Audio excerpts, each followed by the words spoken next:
চল্লিশের পর আর শিক্ষাগত প্রশংসাপত্রের কোনো দাম নেই। দাম কর্মদক্ষতার। 50-এর পর সৌন্দর্যের কোনো দাম নেই। যতই সাজগোজ করা হোক না কেন, চোখের কোণে কালি পড়বেই, গাল ভাঙবেই। 60-এর পর অবসর। তখন আর পুরনো চেয়ারটার কোনো দাম নেই। ব্যাংকের ম্যানেজার আর গ্রুপ ডির একই পরিচয়, প্রাক্তন ব্যাংক কর্মী।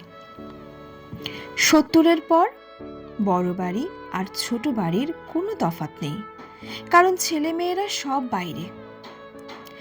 80-তে টাকা থাকলেও তার কোনো দাম নেই, কারণ তখন হাঁটাচলা করার ক্ষমতা অনেক কমে যায়।